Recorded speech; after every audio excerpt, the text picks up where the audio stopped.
আসসালামু আলাইকুম রাহমাতুল্লাহি বারাকাতুহু। আপনাদেরকে একটা বিষয় জানানোর জন্য আমি লাইভে যুক্ত হয়েছি। বিষয়টি হচ্ছে, আজ বাংলাদেশে সুজন্য একটা সুযোগ এসেছে ইসলামকে রাষ্ট্রভাবে ক্ষমতায় আনার জন্য।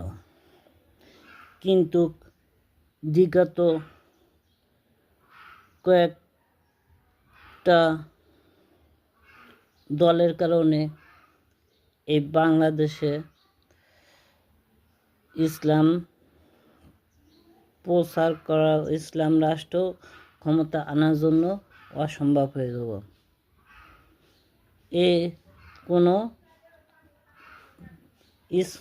কোনো দলের ভিতরে না, এ হলো ইসলামীপন্থী কিছু দল আছে।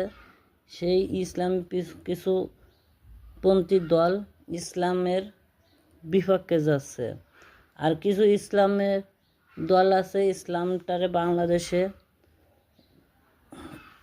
রাষ্ট্র ক্ষমতায় নেওয়ার জন্য চেষ্টা করতেছে। যারা ইসলামী দলের সাথে ঐক্য না হয়ে বাতিলের সাথে ঐক্য হয়ে ইসলামটা ধ্বংস করতে যাবে, যতই বড় বুজুর্গ হোক আর যতই বড় আলেম হোক, তারা আলেম না, তারা আলেম নামে আলেম।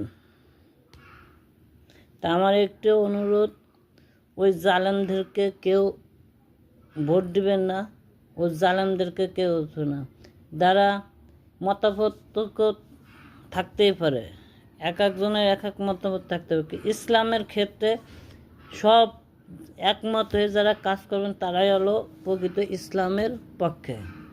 আর যারা মতাপক্ষ নিয়ে ধরে রাখে, তারা মনে করে ইসলামের পক্ষে না, তারা হলো ইসলামের দুশমন।